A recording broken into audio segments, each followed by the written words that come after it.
नमस्कार, मी श्रद्धा टपाल. टिडवा न्यूज मध्ये आपलं हार्दिक स्वागत. चला पाहूयात आजच्या काही ठळक घडामोडी.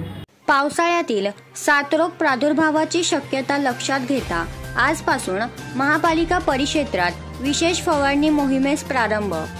पावसाळ्यात होणाऱ्या साथरोग प्रादुर्भावाची शक्यता लक्षात घेता त्याचप्रमाणे डासोत्पत्ती व त्यांची स्थाने यांचे निर्मूलन करण्यासाठी तसेच कल्याण डोंबिवली परिसरात निरोगी वातावरण राखण्यासाठी महापालिका आयुक्त डॉक्टर इंदुराणी जाखड यांच्या निर्देशानुसार घनकचरा व्यवस्थापन विभागाचे उपायुक्त अतुल पाटील यांनी महापालिकेच्या सर्व प्रभागात जंतुनाशक फवारणी व धुरावणी करण्याकरता प्रभागनिहाय कृती आराखडा तयार केला आहे.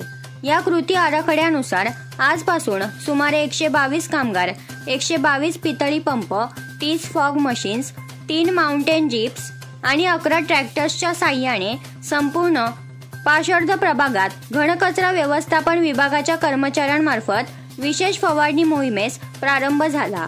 आज या मोहिमेची सुरुवात डोंबिवली पूर्व येथील इंदिरा चौक येथून झाली. यावेळी मुख्य स्वच्छता अधिकारी वसंत देगलूरकर, स्वच्छता अधिकारी पांढरे, जगताप व घनकचरा व्यवस्थापन विभागातील सफाई कामगार उपस्थित होते. तर या होत्या आजच्या काही ठळक घडामोडी. उद्या पुन्हा भेटू याच ठिकाणी. धन्यवाद.